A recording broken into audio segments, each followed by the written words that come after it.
Hana Keraf itu apa namanya seperti nama Barekraf gitu ya Bu ya, Badan Kreatif. Iya makanya dia Keraf, kreatif. kreatif. Nah ini produk Du Anyam, ini sekarang udah dikenal ya ternyata ya sampai mancanegara. Ini bahkan juga udah jadi official merchandise. Ini mungkin bisa diceritain kembali awal merintisnya sampai sekarang seperti apa tuh? Ya, terima kasih Mas Indra. Ya, Du Anyam sendiri kita mulainya tuh tahun 2014. Waktu itu saya masih tinggal di Flores, jadi sempat tinggal di Flores juga. Dan kemudian kita melihat sih sebenarnya saya sama teman-teman kita melihat ada isu tentang kesehatan ibu dan anak.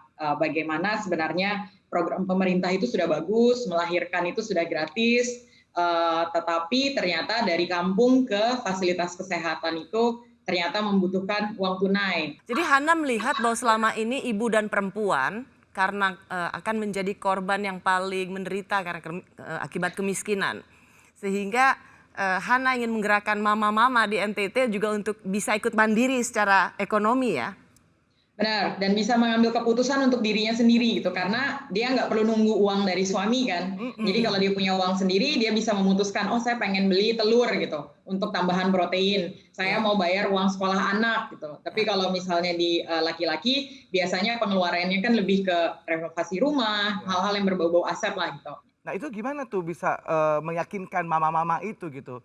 Mungkin dari secara pemikirannya kan mungkin masih, aduh tradisional ya mungkin ya gitu. Dia mungkin masih mengharapkan dari suami gitu. Ini gimana nih meyakinkan mama-mamanya? Saya sendiri memutuskan pindah ke NTT, saya lahir besar Jakarta. Memang aslinya NTT, tapi saya memutuskan pindah dan tinggal di NTT itu udah dari 2012. Jadi emang butuh konsistensi dan waktu gitu.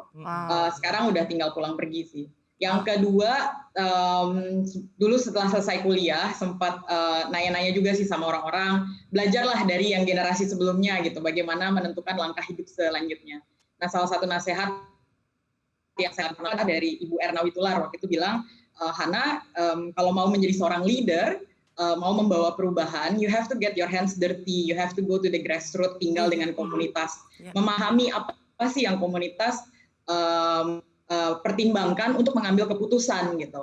Seneng banget dengar cerita Hana, rasanya kita harus bicara berjam-jam lamanya, menginspirasi banget Hana, orang NTT, lahir besar Jakarta. Tapi pulang kampung untuk membangun ya, memberdayakan mama-mama di sana, kaum perempuan, para ibu, keren sekali supaya mereka bisa berdaya dan mandiri secara ekonomi. Karena hanya dengan perempuan yang sehat dan kuatlah keluarga itu juga pasti jadi lebih kuat.